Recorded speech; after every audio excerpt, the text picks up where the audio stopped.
So in this class I will be presenting a lecture on antimicrobial peptides and its application, and I'm working in Bunia lab as a postdoc. So this is my research topic also.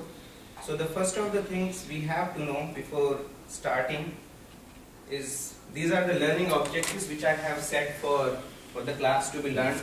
What are the antimicrobial peptides and how comparable they are with antibiotics, and why they can be a viable alternatives to antibiotics, and what are the methods to assess the antimicrobial activity. It means if you have several antimicrobial peptides, how can you test whether they are acting against particular bacteria or pathogens.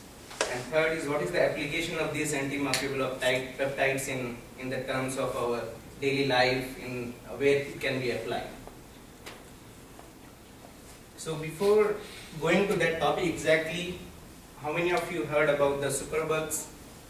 So what attributes make them superbugs? So basically they have their antibiotic resistance, and none of the typical antibiotics which are broad spectrum doesn't act against them. So we need to look for the viable and alternatives that would work against these superbugs. So this is one of the slides where they have, I will come back to this later. Before that, we can just have a comparison of antimicrobial peptides versus the antibiotics. So antimicrobial peptides are basically the ribosomally synthesized peptide molecules by the bacteria or from the humans, and it can be from various sources. And whereas the antibiotics are the non-ribosomal compounds, they are the metabolites which the bacteria produces while it grows. And the antimicrobial peptides are basically charged, and they are amphiphilic, they have both positive and negative charge, whereas the antibiotics have mainly the hydrophobic and uncharged, so that they can pass through the bacterial membrane. And the main mechanism by which the antimicrobial peptide acts is basically they are membrane permeabilizing. They make a holes in the membrane of bacteria, and that's how they act against them. But whereas the antibiotics, they either target the cell wall or the DNA replication or the protein synthesis machinery of the bacteria. And mostly the antibiotic peptides, they are natural and have GRAS status, and the antibiotics, they are mostly synthetic.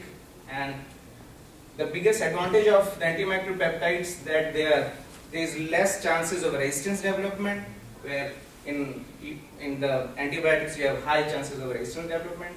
And the other big advantage of antimicrobial peptide is they are the heat and pH resistance. It means you can incorporate in the food system, you can heat it, still they will be active in that stage. So they can be used in the food system where the antibiotics will not be as effective in the food systems. So these are the three basic class of the antimicrobial peptides. From bacteria we have colicin and the nisin. Nisin is the FDA approved, one of the antimicrobial peptides which can be incorporated in food system.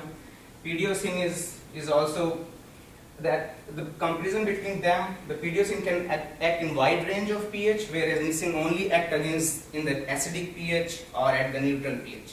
It cannot act in an alkaline pH. And we have others. So all these category mainly from the antimicrobial peptides from bacteria, they are called as bacteriocins. And these are from the amphibian or insects, we have the manganine from the frog skin, and the melittin is a honeybee venom, that is also antimicrobial peptides. So these peptides mainly act against gram-positive and gram-negative both. And defensins, these are the peptides produced by our neutrophils inside our body.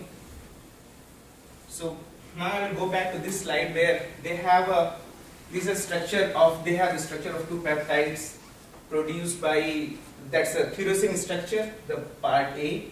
And here if you see, they have compared what is the effect in the gastrointestinal microbiota when you are treating with the antimicrobial peptide versus antibiotic. So this is the before treatment. You have huge population of your gastrointestinal microbiota. When you treat with the metronidazole, there is a reduction in the microbiota, bacteria in the microbiota, whereas tyrosine also increases. But what is their overall effect? So if you see these charts, the metronidazole, when it affects, most of the this population Firmicutes, which is a beneficial bacteria for the human, is replaced with the proteobacteria. But when you treat with the thyrocidin, the effect is that it's not going to affect the beneficial bacteria, it is going to affect the disease causing bacteria.